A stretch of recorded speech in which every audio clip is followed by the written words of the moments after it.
के स्ट्रक्चर्स होते हैं, क्या क्या फंक्शन होते हैं, how the ovulation occurs, how the oogenesis takes place. Fine, menstrual cycle इसी के अंतर्गत देखेंगे हम लोग। Fine, okay, Yes, sir. Let's begin. Okay, let's begin. Recording में है, रिकॉर्डिंग में है या सो फीमेल रिप्रोडक्टिव स्ट्रक्चर में हमने ओवरी के बारे में डिस्कस करा था, शायद ओवरी को मैंने डिस्कस करा था। हाँ, ओवरी को डिस्कस करा था, फिर ग्राफियन फॉलिक्यूल्स के बारे में, सेकेंडरी oocytes के बारे में बताए थे। फाइन, अभी एक टर्म के बारे में बताने वाला था, ओव्यूलेशन का मतलब क्या होता है। Ovulation,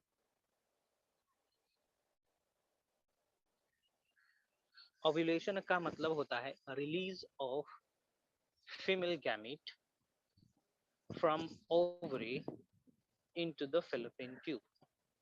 This process is called ovulation. Fine.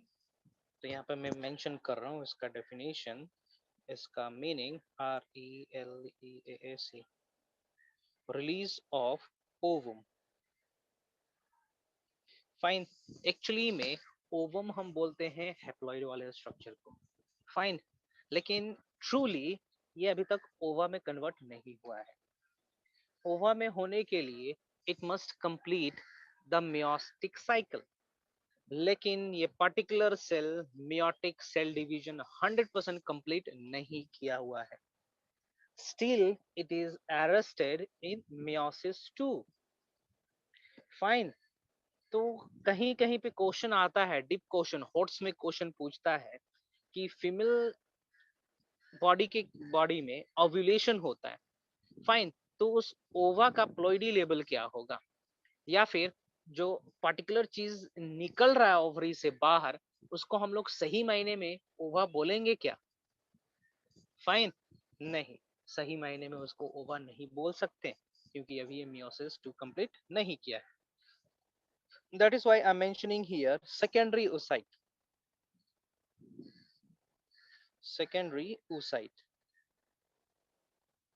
ध्यान देंगे, secondary oocyte, though it is haploid, but still it has not completed the meiotic 2 cell division.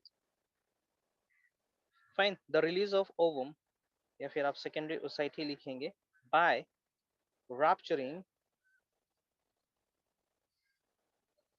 Graafian follicles.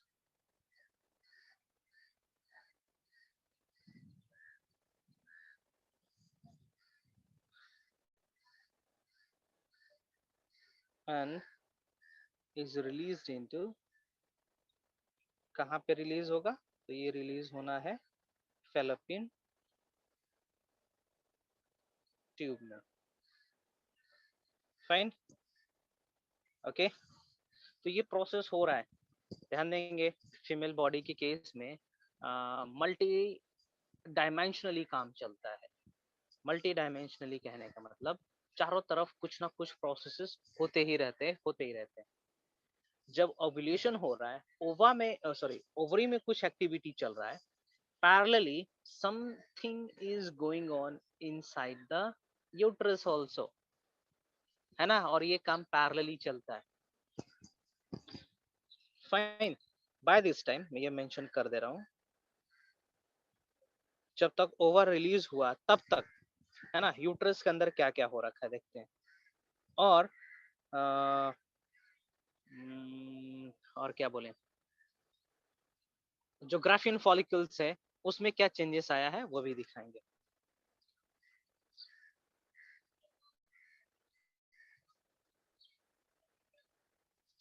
The endometrium lining या फिर uterus prepare itself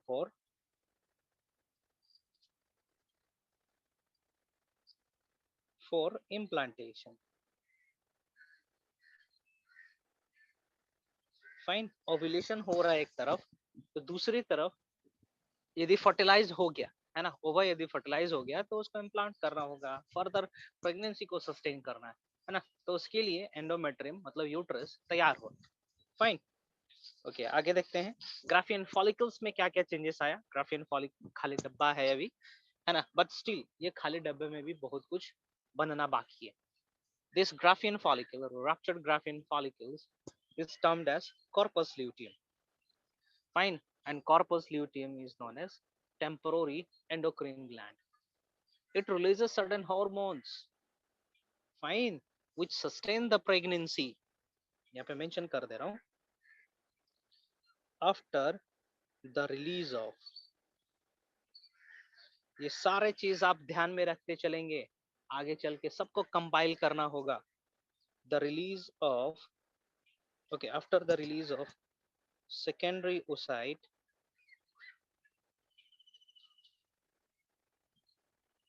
the Graafian follicles convert into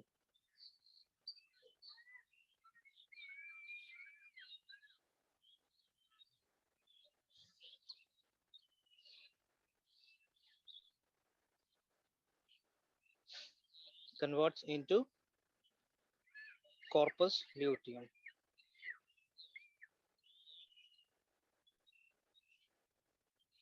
fine, corpus luteum में convert हो जाएगा। तो corpus luteum is nothing but a structure, fine, जो ग्रानुलोसा cell से ही बना हुआ है। फाइन, कॉर्पस ल्यूटियम है।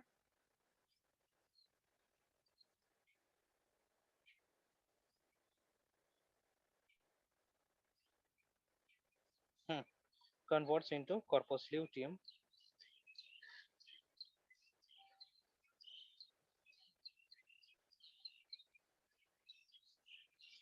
चलो ठीक है, इतना काफी है। फाइन, और कॉर्पस ल्यूटियम जो होता है, this is yellow body, yellow colour का एक बॉडी होता है। नेक्स्ट, आगे चल के कॉर्पस ल्यूटियम की भी कुछ हाफ लाइफ होती है, ये भी डिग्रेड करने लगता है। फाइन, तो जब मरने वाला समय पे आता है तो उसको भी एक टर्म देते हैं जिसको कहते हैं हम लोग कॉर्पस अल्बिकन्स। कॉर्प्स का मतलब ही होता है लाश, तो एक दूसरा शब्द यूज कर रहा हूं मैं, कॉर्प्स और कॉर्पस अल्बिकन्स, है ना। दिस इज व्हाइट बॉडी, ये होता है जब कॉर्पस ल्यूटियम कन्वर्ट होता है अगले स्ट्रक्चर में, है ना। It is formed by the regression of, by the regression of, मतलब बोल सकते हैं corpus luteum is getting older, corpus luteum पुराना हो रहा है ना, अपना लाइफ खो रहा है, अपनी एक्टिविटी खो रहा है, तब ये और दूसरा स्ट्रक्चर में कन्वर्ट हो जाएगा जिसको हमने कहा यहाँ पे corpus albicans. The regression, it is formed by the regression of corpus luteum. Fine, corpus luteum estrogen and progesterone का सिक्रेशन करता है ना, जो कि एंडोमेट्रियम लाइनिंग को मेंटेन करता है और एफएसएच और एलएच को इनहिबिट करता है। कहने का मतलब ये corpus luteum will promote pregnancy and it will inhibit ovulation, it will inhibit menstrual cycle। fine, this is the function of hormone released by corpus luteum। गांठ बांध लेंगे, है ना, अपना नाम भूल जाएंगे लेकिन इन हार्मोन का फंक्शन नहीं भूलेंगे, सोर्स नहीं भूलेंगे। फिर से मैं रिपीट कर रहा हूँ, corpus luteum acts as temporary gland. दो हार्मोन का सिक्रेशन करना है, एस्ट्रोजन एंड प्रोजेस्टेरोन, है ना। एस्ट्रोजन और प्रोजेस्टेरोन एंडोमेट्रियम लाइनिंग, तो यूट्रस के अंदर ब्लड की थिकनेस को मेंटेन करेगा ताकि प्रेगनेंसी स्टार्ट हो जाए, सस्टेन हो, आगे चले। फाइन, जब प्रेगनेंसी होना है, चलता रहेगा, तब तो फर्टिलाइजेशन होने का कोई तर्क ही नहीं बनता है। एक बार जायगोट बन गया तो दोबारा तो जायगोट नहीं बनना है ना। तो उस समय ओव्यूलेशन को रोकना है, oogenesis रोकना है ना। मेंस्ट्रुअल साइकिल जो मंथली साइकिल होता है उसको भी रोकना है, तो कैसे रोकेगा? तो ये कॉर्पस ल्यूटियम का हार्मोन प्रोजेस्टेरोन और एस्ट्रोजन ये इनहिबिट करते हैं एलएच एंड एफएसएच को। Luteinizing hormone and follicular stimulating hormone, these two hormones work for the development of ova। तो ओवा का डेवलपमेंट यहाँ पे रुक जाएगा। समझ पा रहे कि नहीं? पकड़ेंगे।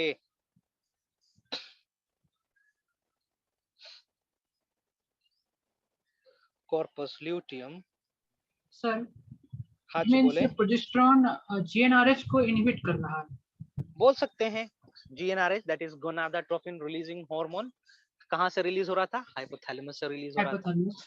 हाँ है ना? Yes you can say it is inhibiting. Very good. Corpus luteum acts as, excuse me,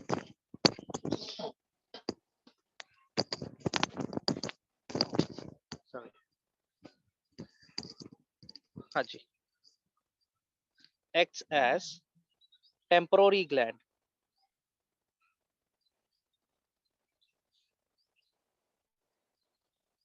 It releases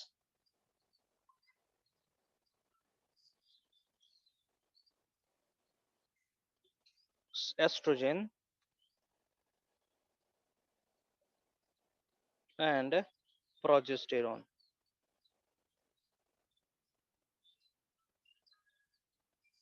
fine. और एस्ट्रोजन एंड प्रोजेस्टेरोन मेंटेन करते हैं एंडोमेट्रियम लाइनिंग को और इनहिबिट करते हैं एलएच एंड एफएसएच को। Maintains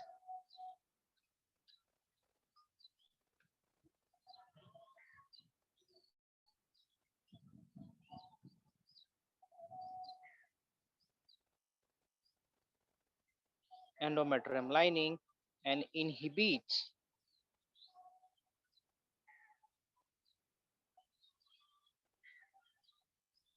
the FSH and LH. LH stands for luteinizing hormone, FSH stands for follicular stimulating hormone. Fine, याद रखेंगे।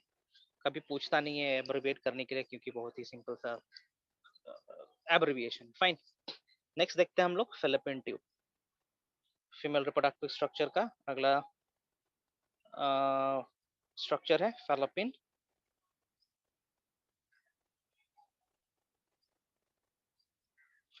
ट्यूब। ट्यूब का मतलब जानते हैं आप लोग? ट्यूब मतलब होलो सिलेंड्रिकल पाइप का तरह structure. Fine. This fallopian tube originates from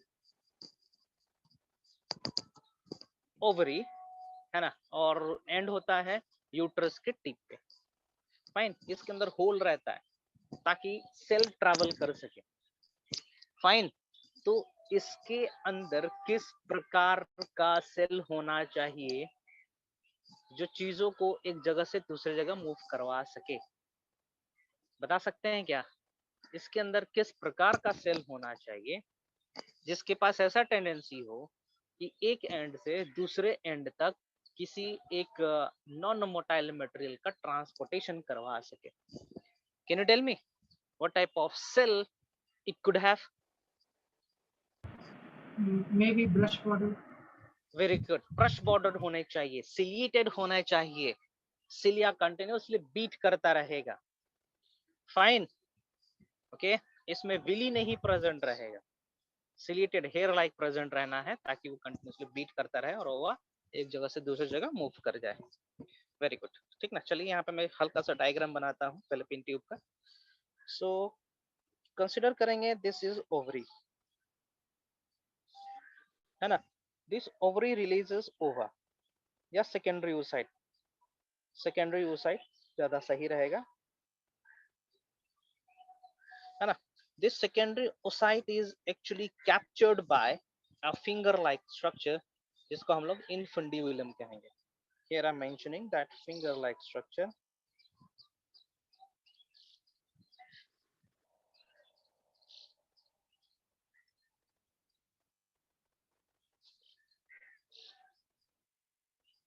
थोड़ा समझने की कोशिश करेंगे आप लोग।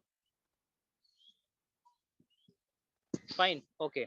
नाउ कंसीडर फनल टाइप का कोई फूल देखे हैं आप लोग? फनल शेप में पेटल्स देखे हैं? फनल शेप में पेटल्स देखे हैं आप लोग? Yes sir. किसका होता है? धतूरा का होता है।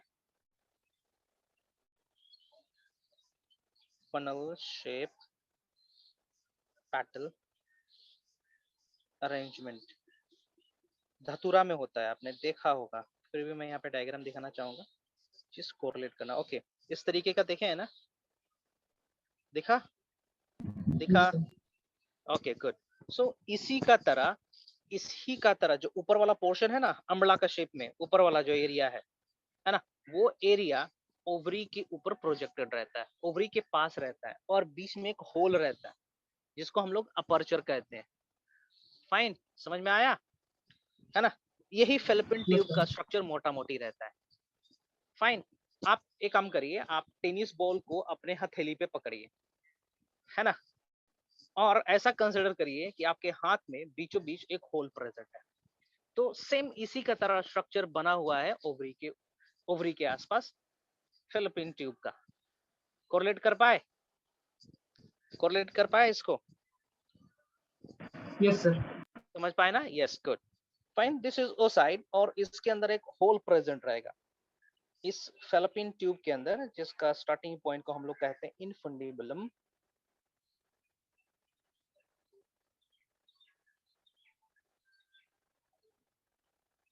है ना, this is infundibulum. Fine,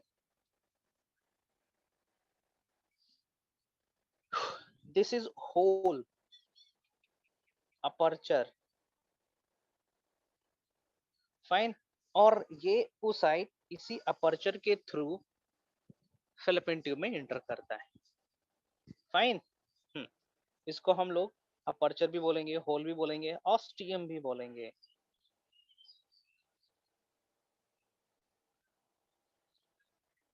ostium भी बोलेंगे। Fine, what is the function of this ostium? It catches the secondary oocyte.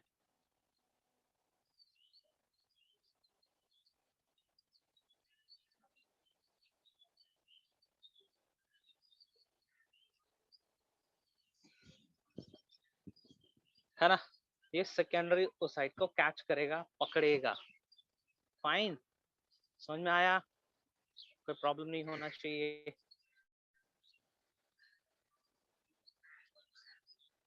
Okay, चलिए आगे बढ़ते हैं, इसको थोड़ा सा और एलोंगेट करते हैं। ये स्ट्रक्चर कुछ इस तरीके से जाएगा, है ना। This is uterus. फाइन, हाँ जी। तो स्टार्टिंग पॉइंट होता है, the starting point of the fallopian tube is called ampulla. Okay, then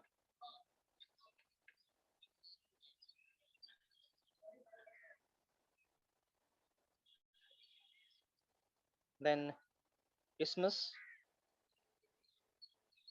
ये वाला पोर्शन को isthmus बोलेंगे, and this particular region is called isthmic ampullary, है ना, ampullary isthmic junction,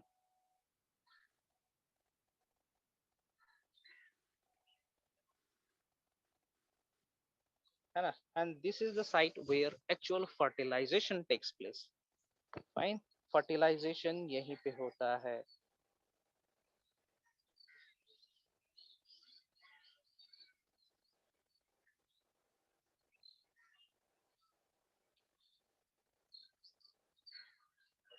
क्लियर है? कुछ और बताऊं?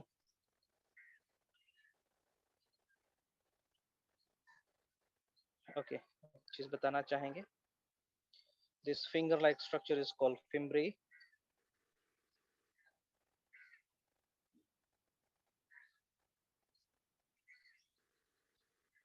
और इनफंडिबुलम, इस स्टार्टिंग पॉइंट को इनफंडिबुलम कहेंगे। Fine, the fallopian tube, the oviduct is divided into three parts: isthmus, ampulla, and infundibulum. Infundibulum starting point, उसके बाद ampulla, उसके बाद isthmus. फाइन, और जो फिंगर लाइक हाथ का तरह स्ट्रक्चर है उसको फिमरी कहते हैं। ओके ओके ओके, कोई डाउट यहाँ पे? आगे बढ़े।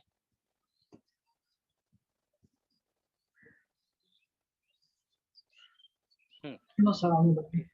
ओके, अभी मैंने किसी से पूछा था कि भैया फेलोपियन ट्यूब के अंदर का स्ट्रक्चर एपिथेलियम सेल्स होंगे वो किस प्रकार के होंगे. फाइन. तो somebody cells said कि सर हेयरी होना चाहिए, सिलिएटेड होना चाहिए. दैट वाज ट्रू, है ना. सिलिएटेड एपिथेलियम होना चाहिए. The inner wall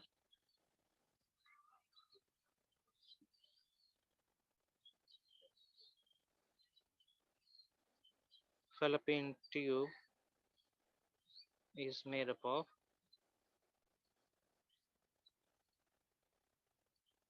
ciliated epithelium. Fine. Ciliated epithelium से बना हुआ है एंड स्मूथ मसल से.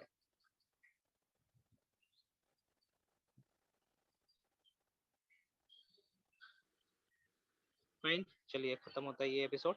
नेक्स्ट आते हैं हम लोग वूम्ब पे, यूट्रस पे. यूट्रस को हम लोग WMB वूम्ब भी बोल सकते हैं, गर्भ जिसको कहा जाता है. यूट्रस. फाइन. सो क्या क्या जानते हैं यूट्रस के बारे में आप लोग? यूट्रस के बारे में कुछ कमेंट करना चाहेंगे आप लोग?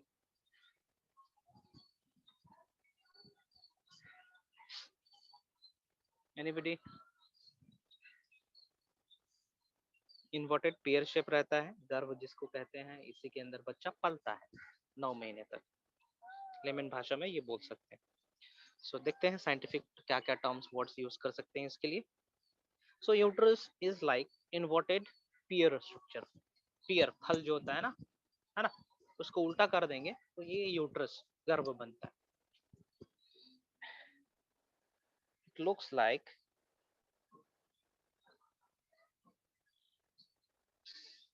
inverted pear. Fine. Main function क्या है भैया? तो ये एक माइक्रो इन्वायरमेंट प्रोवाइड करता है एम्ब्रियो का डेवलपमेंट के लिए, है ना. ये एक प्रकार का नेचुरल बायोरिएक्टर है जहाँ पे बेबी का डेवलपमेंट होता है, एम्ब्रियो का डेवलपमेंट होता है and converts into a baby. Fine.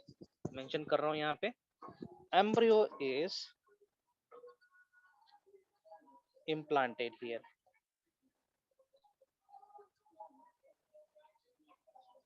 है ना, यहाँ पे इम्प्लांट करेगा and the fetus undergoes development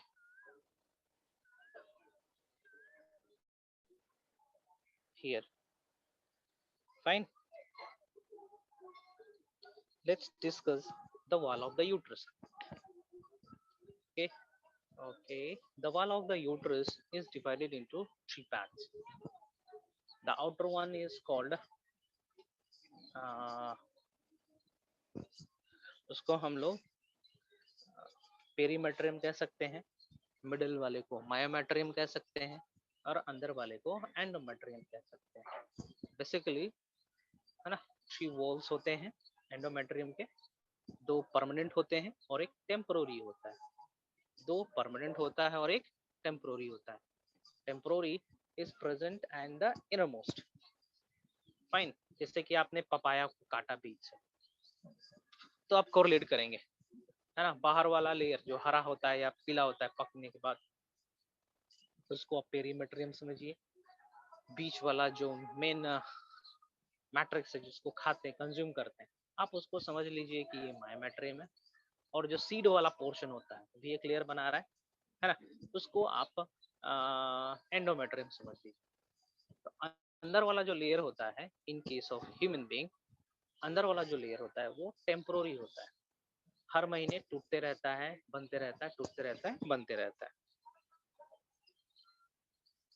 has 3 wall.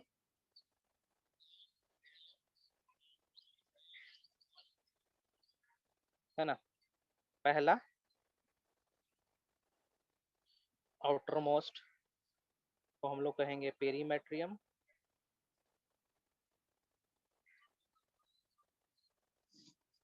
Fine. Perimetrium,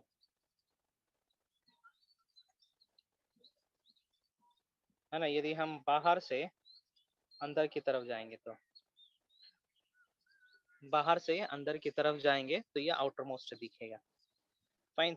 the second one is the middle one, middle layer. The middle layer is called myometrium. Fine. It is muscular layer, smooth muscles रहते हैं।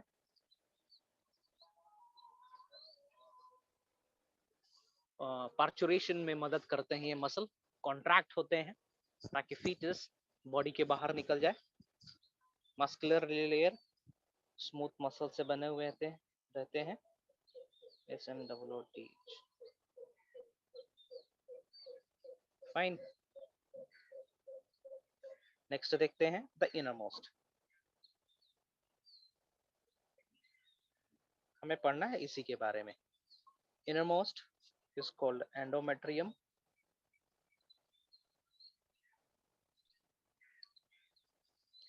Fine. इसका जो thickness होगा वो variable है। Fine. Thickness very करेगा, thickness permanent नहीं होता है, वेरी करता है। It's thickness is not permanent, means to say its thickness varies, है ना, varies from time to time mention नहीं करेंगे, है ना, एक महीने के अंदर ही वेरी करता है। चलिए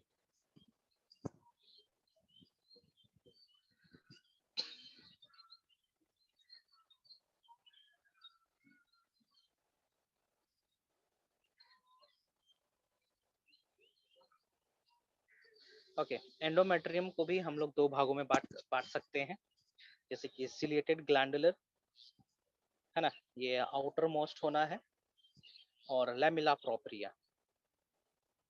fine. This is inner to epithelium. Okay, चलिए इसका डायग्राम में दिखा दूं, खाओ मैं बता रहा हूँ। Layers of uterus. डायग्राम देखेंगे क्लियर हो जाएगा। क्वेश्चन पूछेंगे आप लोग जहाँ पे समझ नहीं आ रहा है। Okay okay, paste diagram.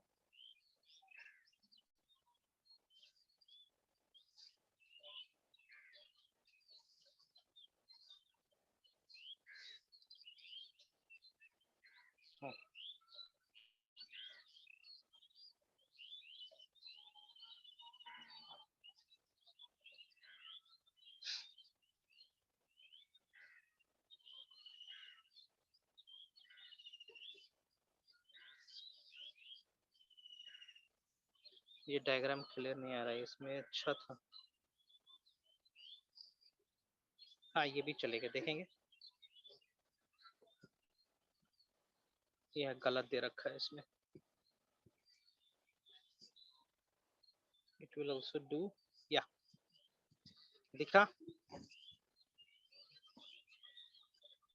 दिखा कुछ डाउट? Yes sir.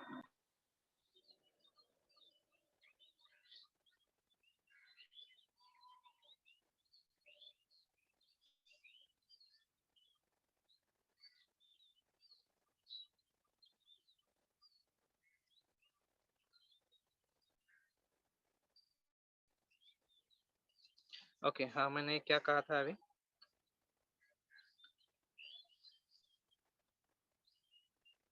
हाँ, एंडोमेट्रियम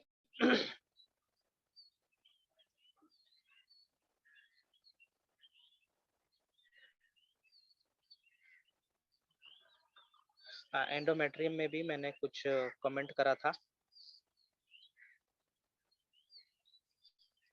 फाइन, अभी इसको क्लियर कर दे रहे हैं। एंडोमेट्रियम के भी दो पोर्शन होंगे। एंडोमेट्रियम,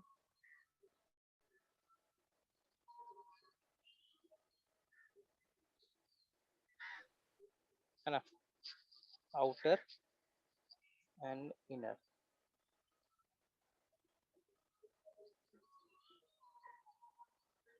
इनर कहने का मतलब होगा कि towards outside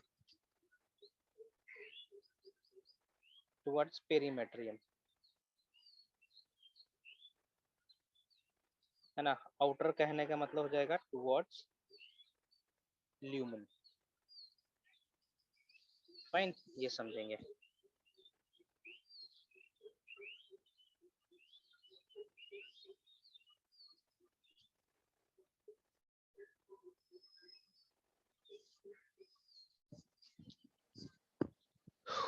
Give me a moment.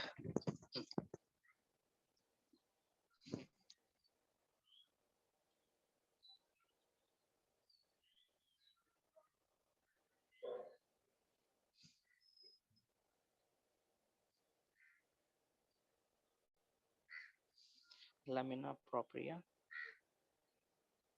ये हो जाएगा वेट इनरमोस्ट, या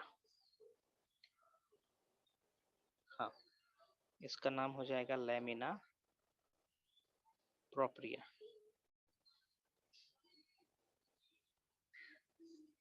फाइन, और इसको हम लोग कहेंगे ciliated ग्लैंडुला।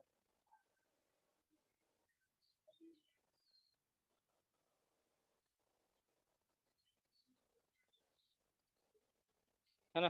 This region has ciliated या फिर कॉलमनर एपिथेलियम बोलेंगे,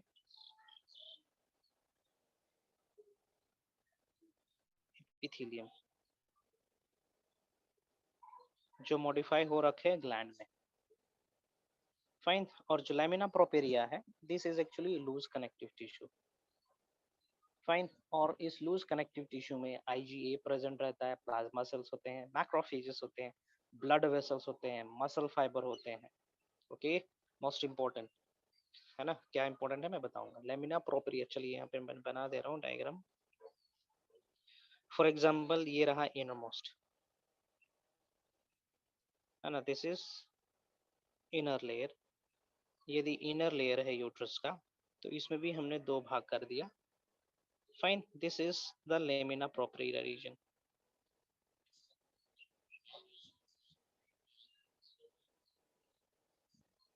wait, not lamina propria, outer lumen।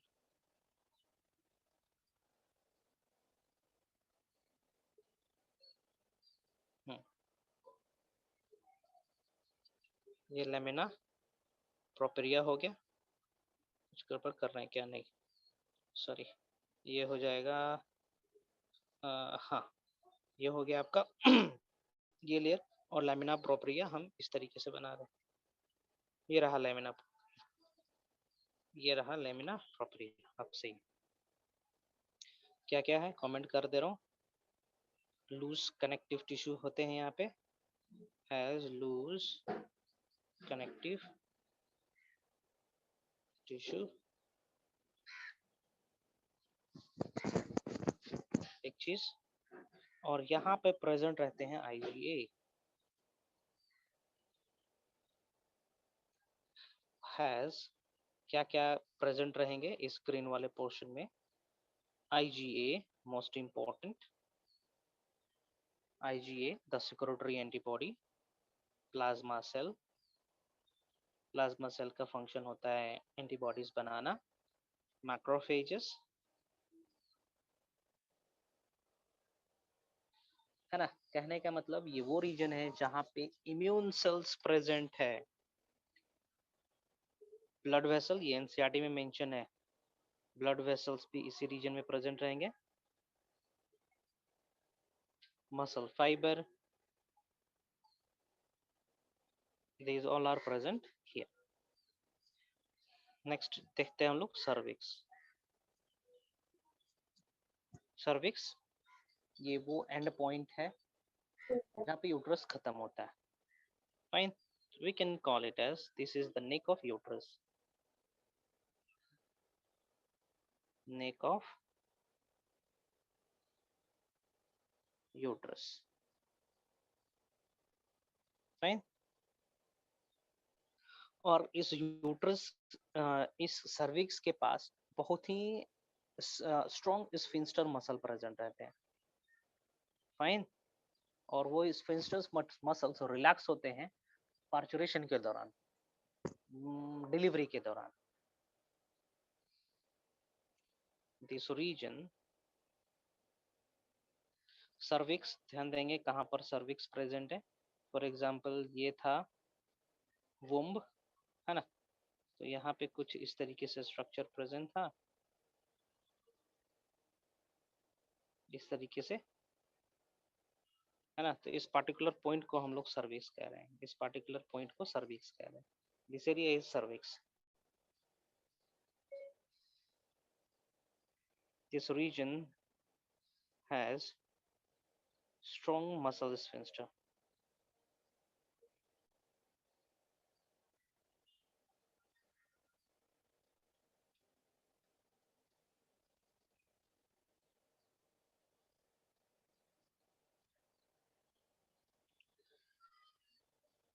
Fine, और इसको हम लोग सर्विकल कनाल कह सकते हैं।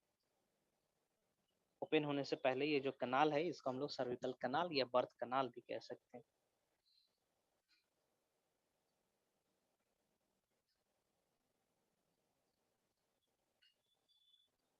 cervical canal is a narrow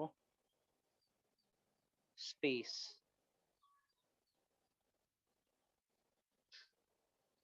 within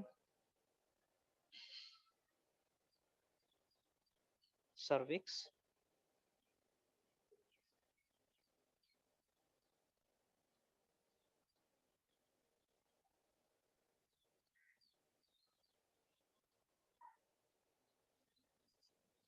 cervix open कहाँ होगा, तो सर्विक्स ओपन होता है, ओपन इनटू, और सर्विकल कनाल ज्यादा सही रहेगा, open into vagina, open outside into VAGIN, vagina में ओपन होगा। फाइन, यहाँ पे वजाइनल कनाल प्लस सर्विकल कनाल को बर्थ कनाल कहते हैं। ध्यान देंगे क्वेश्चन आता है यहाँ से, बर्थ कनाल किसको कहेंगे, है ना। तो बर्थ कनाल होता है टुगेदर सर्विकल कनाल और वेजाइनल कनाल को जोड़ देंगे हम लोग,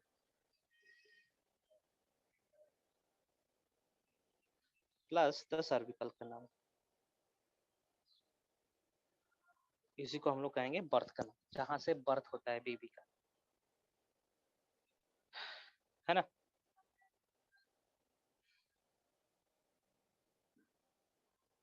वेजाइनल लाइनिंग में कोई ग्लैंड प्रेजेंट नहीं है,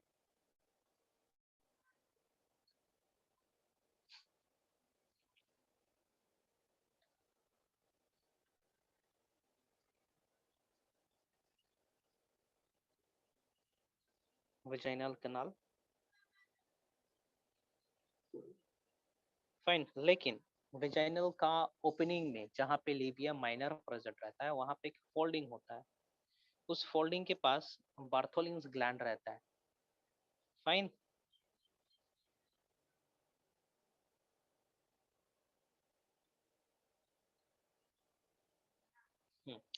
वजाइना का डेफिनेशन देख रहा हूँ यहाँ पे, ठीक है। It is narrow tubular structure जिसके पास stratified and non keratinized squamous epithelium present रहते हैं। फाइन, ये भी कनाल है छोटा सा, है ना।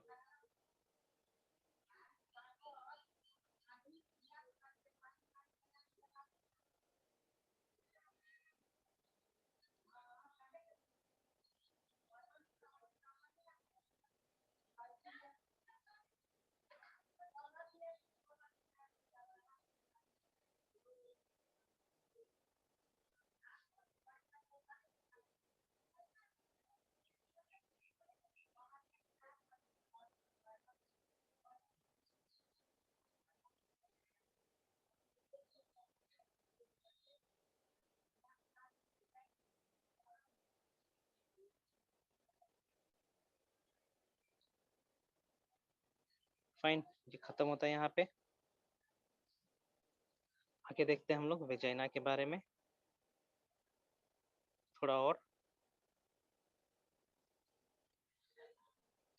वेजाइनल ओरिफिक, या वेजाइनल ओपनिंग, सबका स्ट्रक्चर में बनाऊंगा। वेजाइनल ओपनिंग एक्चुअली में कवर्ड रहता है, right from birth it is covered, जिसको हम लोग हाइमेन कहते हैं, है ना। हाइमेन कभी कभी रप्चर हो जाता है during the Stearns exercise, cycling, riding, है ना, विग्रस एक्सरसाइज के दौरान टूट जाता है हाइमेन। नेचुरली हाइमेन का ब्रेकडाउन होता है during first sexual intercourse. Hymen का ब्रेकडाउन का मतलब ये नहीं होता है कि that particular candidate has suffered a sexual intercourse, fine, वो फिजिकली भी टूट सकता है। It is covered by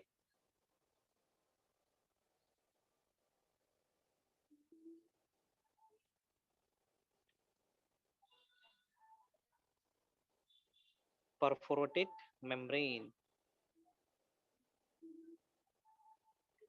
called hymen,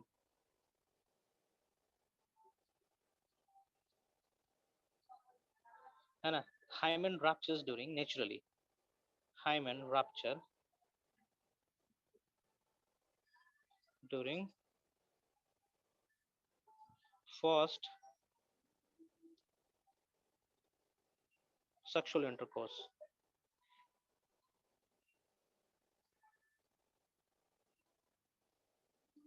or during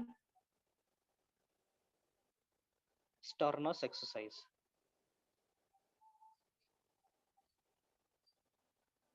है ना। रनिंग, जंपिंग, होर्सिंग, स्विमिंग, जैसे मैंने बताया, साइकिलिंग, है ना। Okay, the breakdown of this hymen doesn't confirm the sexual intercourse, ध्यान देंगे।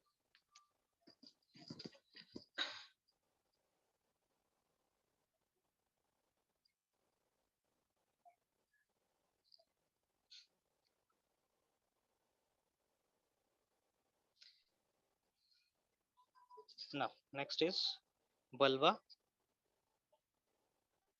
Vulva is a common term given to the external structure present in the female reproductive area, fine.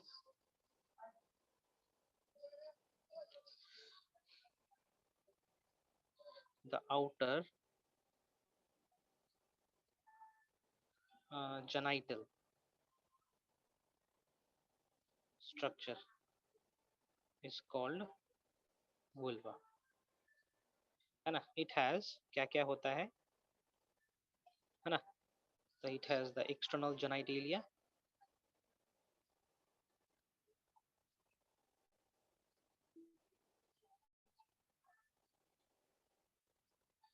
and openings,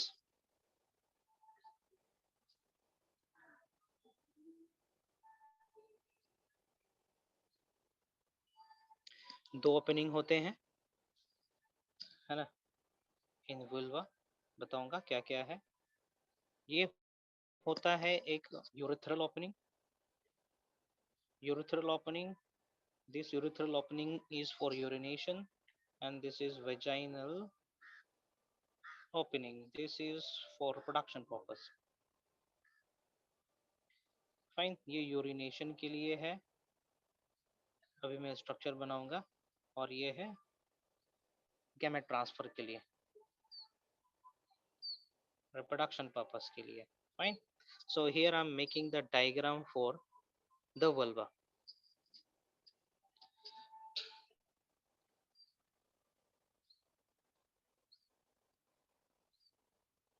जैसे कि इस तरीके से concave structure कुछ दिखेगा, fine। this concave structure can be called as labia majora,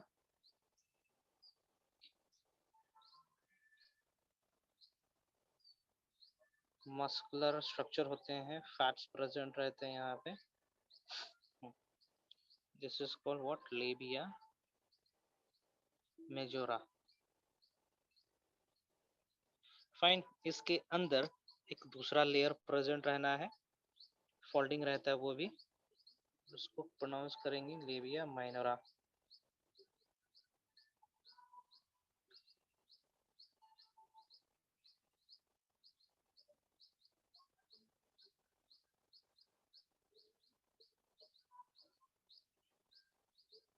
या labia minora.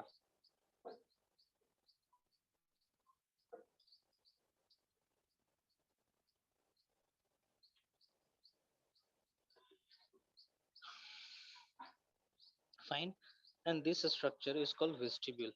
यहाँ पे जो स्ट्रक्चर है ये, इसको हम लोग वेस्टिब्यूल कहेंगे।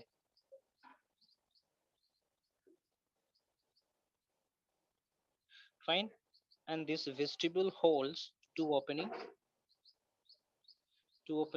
ये एक ओपनिंग है। This opening is called urethral opening.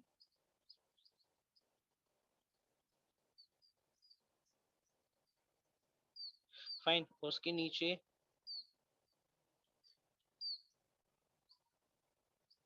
Fine vaginal opening is there, orific। Fine, यहाँ पे anal opening है, this is anus, and the area between the anus and this labia majora is called perineum।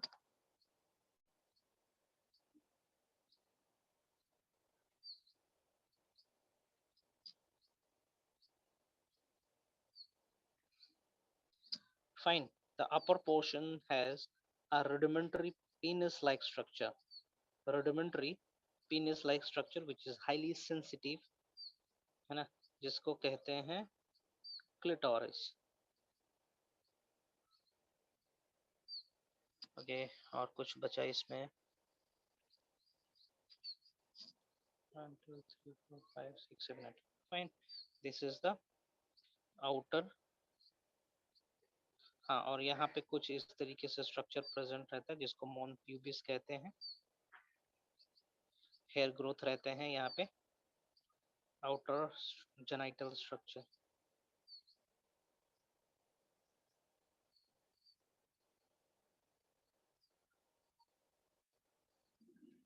Of female.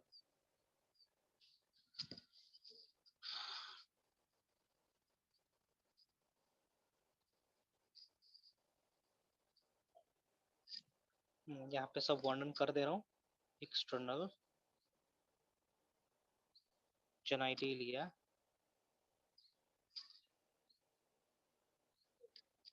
In female. किसी को कुछ पूछना है तो पूछ सकते हैं जी। हाँ जी, so let's start with the mons pubis.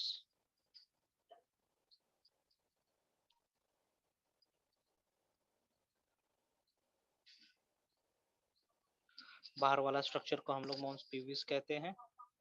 This is fatty structure. मोन प्यूबिस जैसे कि मैंने बताया, इस तरीके का स्ट्रक्चर होगा थोड़ा, है ना, लेबिया मेजोरा के ऊपर, है ना। इसी को हम लोग कहेंगे मोन प्यूबिस। इस तरीके से रहते हैं यहाँ पे।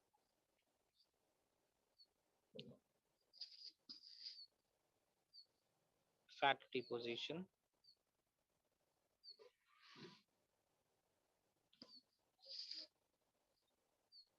Over pubic bond, sorry pubic bond हड्डी के ऊपर रहता है, in the pelvic area.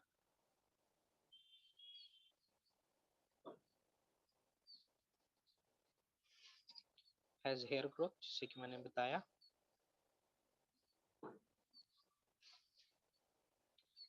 Fine, next structure देखते हैं हम लोग, लेबिया मेजोरा। क्लास कितने बजे तक है जी?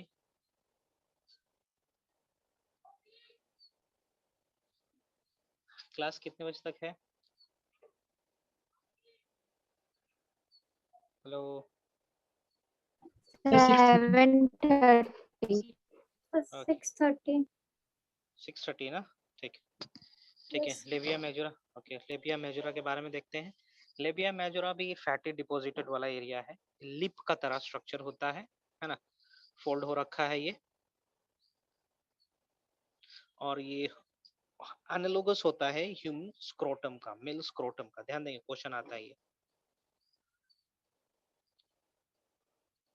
ठीक, मोटा सा होता है। Lip like foldings, and this is homologous to scrotum of the male.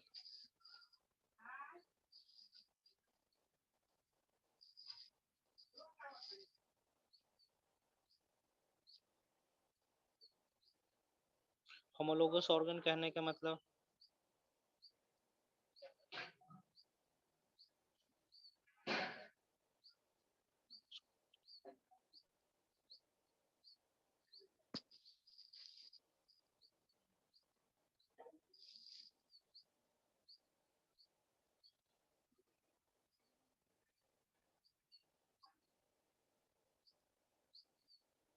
ontogenetically same कहने का मतलब they both comes from a particular cell, same cell.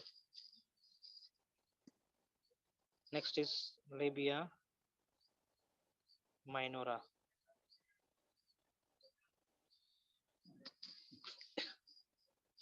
ये भी thin leaf like structure है,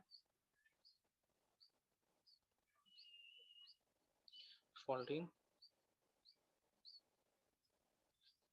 है ना. Next is vestibule. वेस्टिबल के बारे में जानते हैं. ये लेबिया मेजोरा और माइनरा के बीच में एक नैरो स्पेस है, जैसे कि ये फाइन, ये वाला रीजन को हम लोग कह रहे हैं वेस्टिबल. मेंशन कर रहा हूँ यहाँ पे मैं.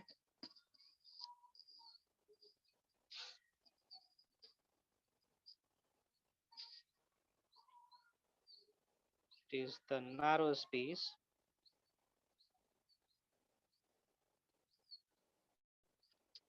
between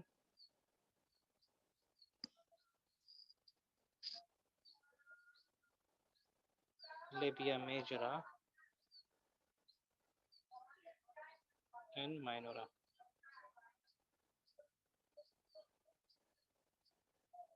fine. एंड क्या क्या प्रेजेंट रहते हैं? Has two opening. मैं बार बार रिपीट नहीं करूंगा, हटाइए. Clitoris,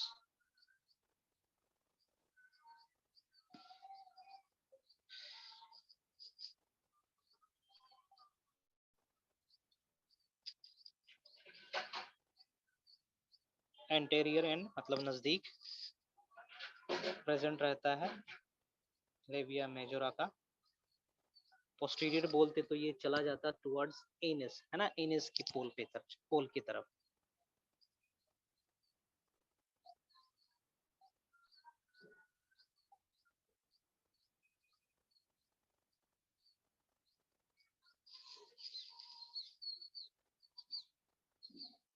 At the interior of the labia majora, a finger-like structure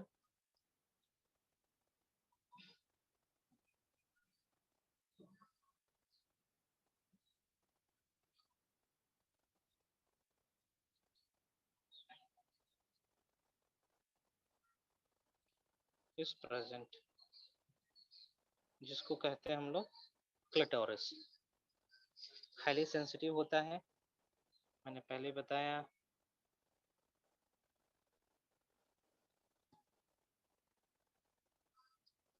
TIB, highly sensitive and homologous to gland penis.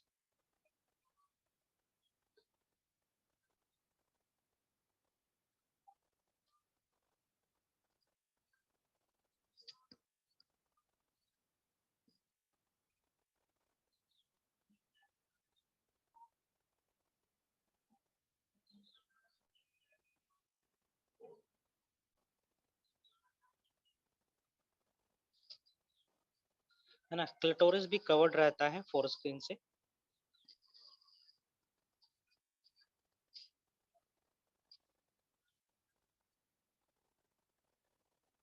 Clitoris is covered by foreskin.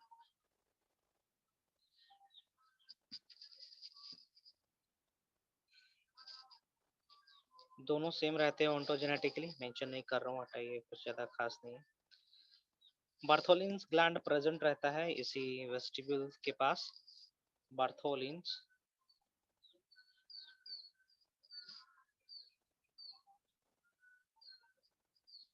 या फिर इसको वेस्टिबुलर ग्लैंड भी कहेंगे।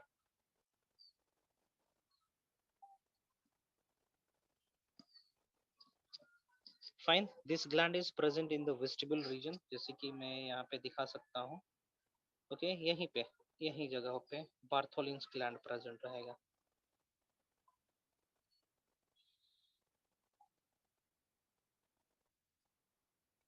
बार्थोलिन ग्लैंड का फंक्शन होता है कि लुब्रिकेंट सिक्रीट करे, जो लुब्रिकेशन में मदद करे during sexual intercourse.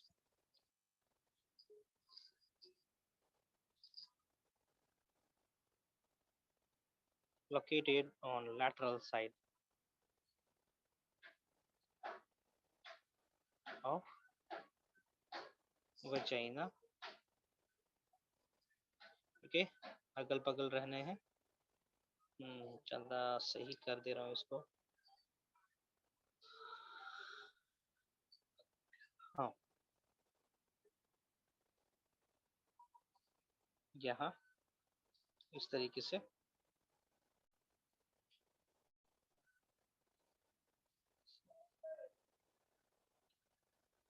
Vagina ओरिफिक, vaginal ओरिफिक के दाएं बाएं होना है।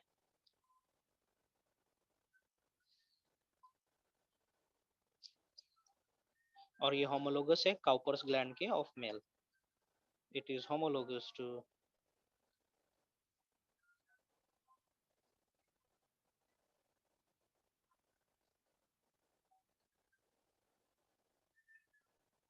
Of male.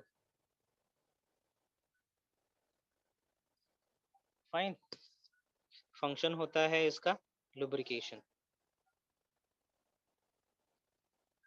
फंक्शन हो जाएगा लुब्रिकेशन, मतलब the product of this gland will lubricate the area. Fine,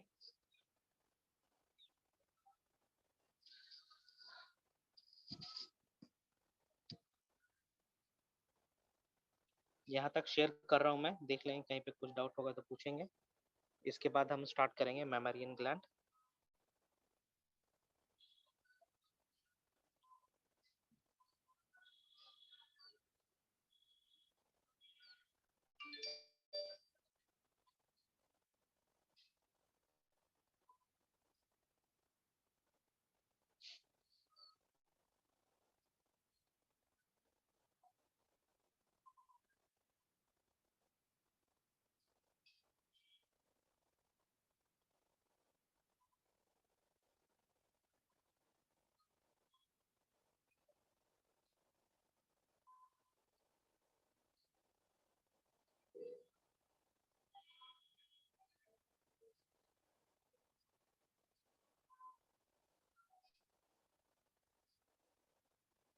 okay, जल्दी से खत्म करेंगे, then I will start the memory gland.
चलिए स्टार्ट करते हैं। मेमोरी ग्लैंड, आखिरी ग्लैंड होगा, आखिरी स्ट्रक्चर होगा फीमेल रिप्रोडक्टिव सिस्टम के अंदर।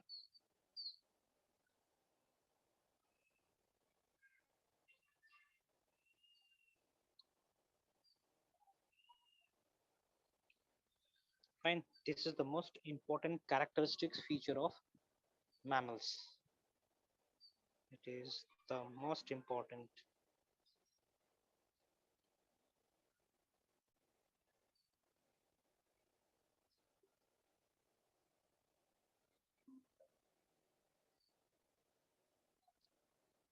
Characteristics feature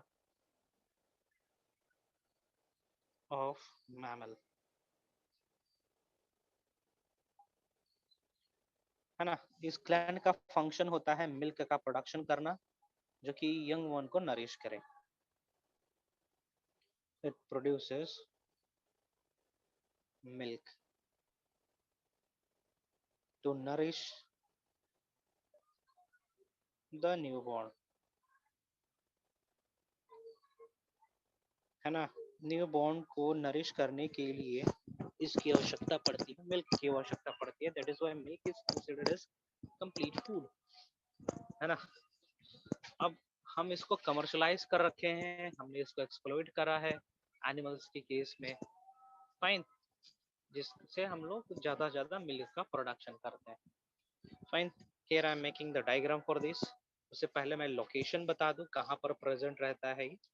so in the case of mammal, it is present at the thoracic region, chest region, या फिर एब्डोमेन रीजन, या फिर चेस्ट से लेके थोरेसिक से लेके एब्डोमेन रीजन तक प्रेजेंट रहे। फाइन, जैसे कि डॉग्स के केस में, कैट के केस में, फाइन, थोरेसिक रीजन और एब्डोमेन रीजन दोनों इंक्लूडेड रहता है। ओके, लेकिन इसके केस में, एलिफेंट्स के केस में, कैटल्स के केस में, गोट्स, काऊ के केस में ये एब्डोमेन रीजन में प्रेजेंट रहता है, लोअर एब्डोमेन में रहता है ना। तो लोकेशन डिफर करता है from animal to animal. In human, है ना, ह्यूमन के केस में थोरेसिक रीजन में प्रेजेंट रहता है।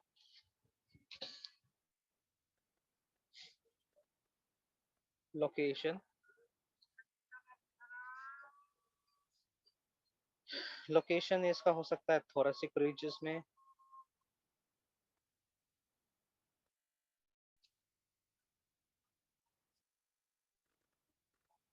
thoracic region और abdomen region,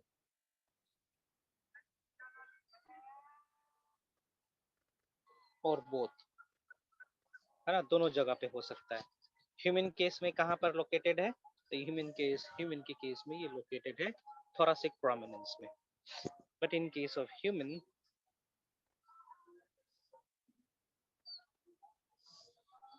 human being,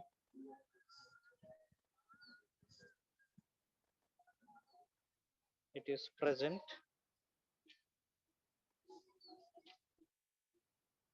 at thoracic region।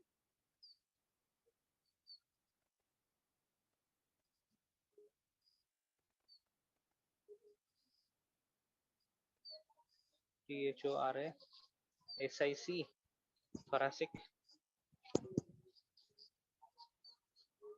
prominence।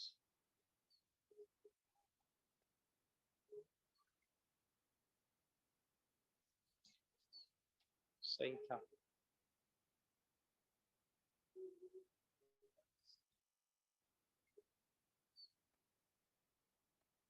उसी के आसपास बोल सकते हैं, फाइन, thoracic के आसपास बोल सकते हैं। Now let me draw the diagram. Time है आपके पास, 10 मिनट का टाइम है, जल्दी से मैं बना रहा हूँ। सेक्शन व्यू कर रहा हूँ मैं यहाँ पे मेमोरी ग्लैंड का।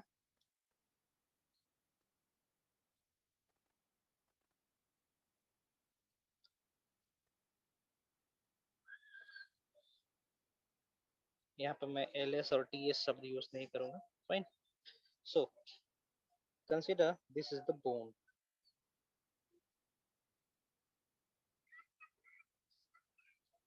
ना दीज आर रिब्स, ये हो जाएंगे ribs, and in between ribs the present is the intercostal muscle. Remember?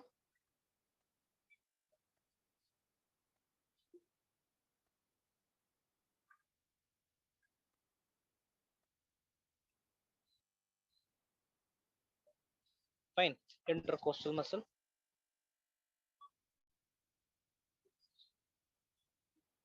इसके बाद एक लेयर स्टार्ट होता है जिसको हम लोग कहते हैं pectoralis major, like this.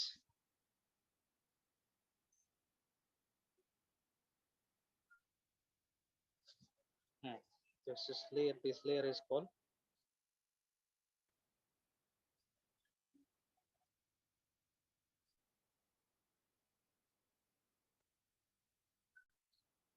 Pectoralis major. इसके बाद मैं बना रहा हूँ outer structure.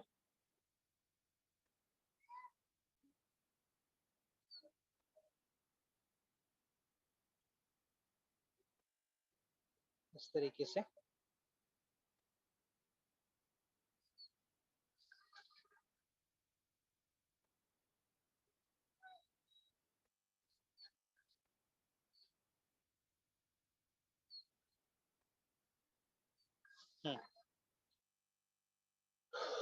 This lower portion skin के नीचे फैट का डिपोजिशन होता है.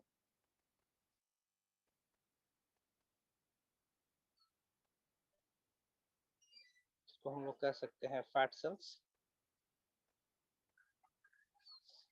फाइन. इसके बाद स्टार्ट होता है lobes. Fine. It contains lobes.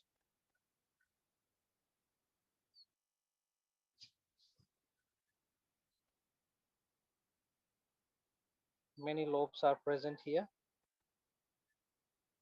हम दो ही बना रहे हैं यहाँ पे. और इस lobes के अंदर present रहते हैं mammary alveolus. Here I'm making the mammary alveolus.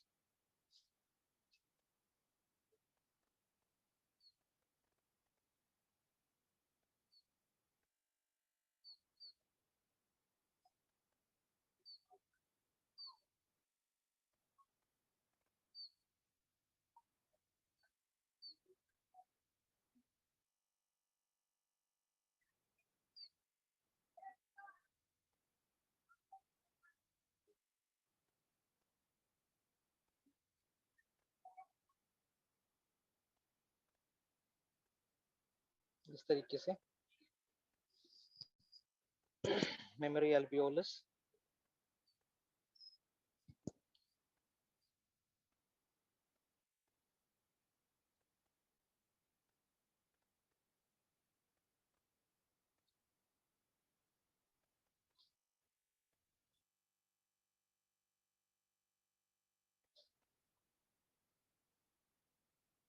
इस तरीके से है ना. These lobes contains, these alveolus contains glandular epithelium.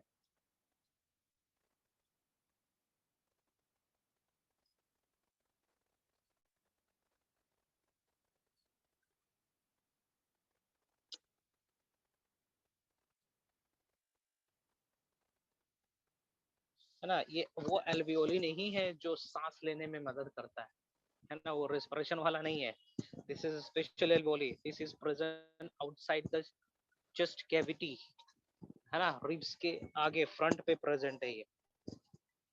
Okay चलो.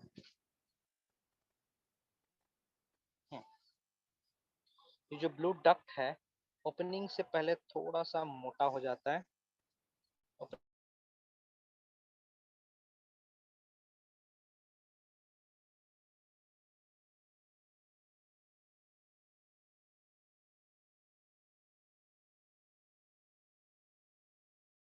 ओपनिंग से पहले थोड़ा सा मोटा हो जाएगा जिसको हम लोग कहेंगे lactiferous duct. और फाइनली इस तरीके से a nipple has minute pores. बहुत छोटे छोटे pores present रहते हैं nipples के case. Fine. So let me mention ampulla.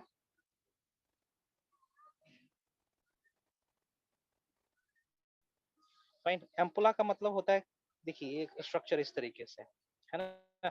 यदि इस स्ट्रक्चर को हम थोड़ा सा एक्सपैंड कर दे कहीं पे। तो ये वाला जो दिख रहा है ना एक्सपैंडेड स्ट्रक्चर, इसी को हम लोग एम्पुला कहते हैं। कान के केस में भी देखा था हमने, यूटिकल सैक्यूल एम्पुला, याद करेंगे, कान में इंटरनल ईयर में देखा था एम्पुला रीजन। फाइन। तो जहाँ पे भी कुछ इस तरीके से फैला हुआ रहता है उसको हम लोग एम्पुला रीजन कहते हैं। हमने प्रोस्टेट से पहले भी देखा था, जो वास्ट डिफरेंस रन होके आ रहा था टेस्टी से यूरिनरी ब्लडर के ऊपर से आ रहा था, वहां पे भी हमने शब्द यूज किया था एम्पुला। थोड़ा सा बल्गी स्ट्रक्चर, फुला हुआ स्ट्रक्चर जो रहता है ना पाइप का, उसको हम लोग एम्पुला कहते हैं। तो यहाँ पे भी एम्पुला प्रेजेंट है। फाइन। उसके बाद लैक्टिफेरस डक्ट। एम्पुला के बाद छोटा सा पतला सा एक रीजन देख पा रहे होंगे आप लोग, इसको हम लोग कहेंगे lactiferous duct.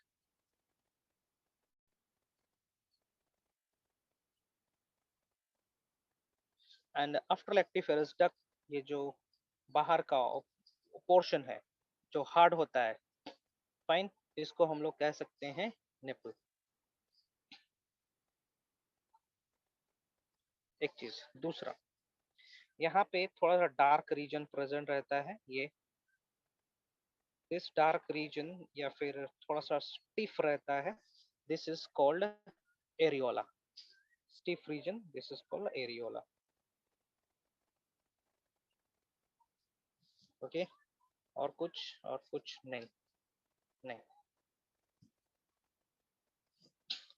These are called lobes, memory lobes कहेंगे इसको एक एक को।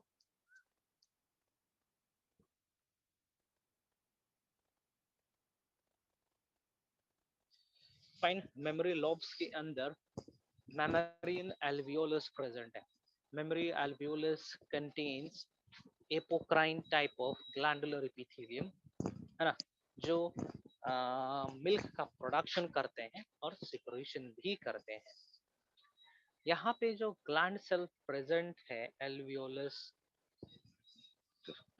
है ना, that is apocrine type. Apocrine एक प्रकार का ग्लैंडुलर सेल है ना, जो किसी भी चीज का रिलीज करता है in the form of vesicle. अपने सेल से आधा टूट जाएगा और बाहर निकलेगा, उसको हम लोग एपोक्राइन कहते हैं, है ना। कोई भी ग्लैंड प्रोडक्ट्स बनाता है, वो प्रोडक्ट तीन तरीके से रिलीज हो सकता है।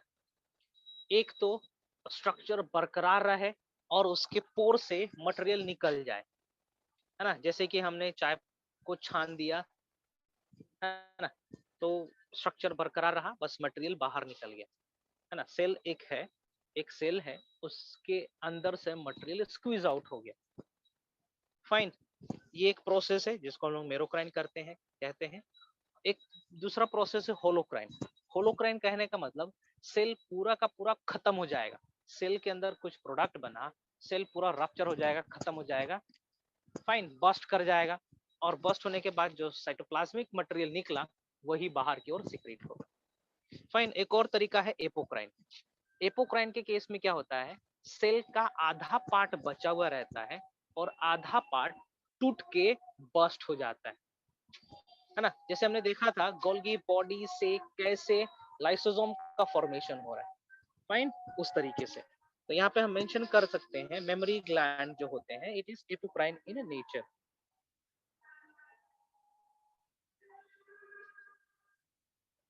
is apocrine।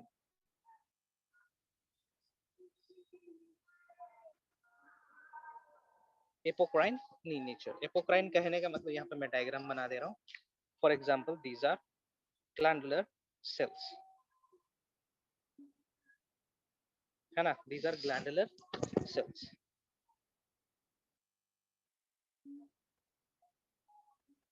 है ना। मिल्क का प्रोडक्शन हुआ इसमें, और देखो इस तरीके से एक सेल जो था वो आधा टूट गया, है ना, ये सिक्रीट आउट होगा, और इसके अंदर क्या प्रेजेंट है, इसके अंदर भरा हुआ है मिल्क, है ना, और ये वेसाइकल बस्ट आउट होगा और मिल्क रिलीज होगा। Vesicle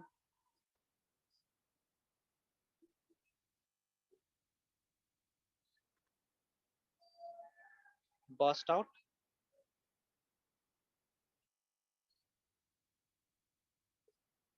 and the milk is released.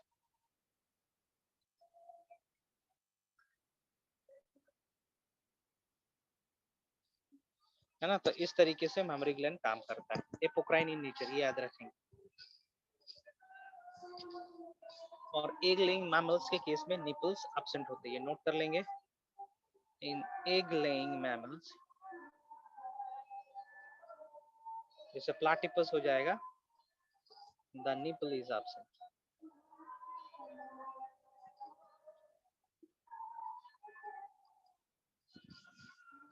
है ना? निपल प्रेजेंट नहीं रहेगा, किसी दूसरे माध्यम से सकिंग होना है मिल्क का. फाइन.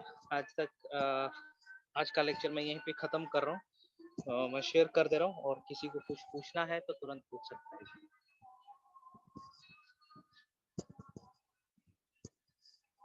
किसी को कुछ पूछना है तो पूछ सकता है, नहीं तो ही और she can sign of.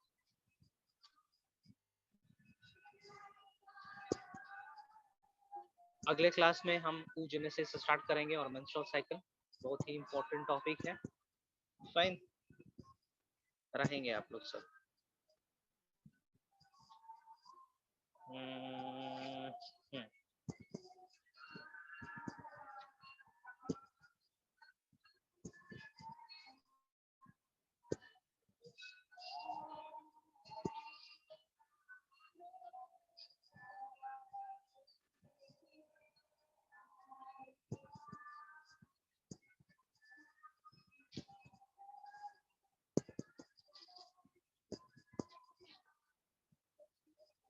Okay, I'm signing off then.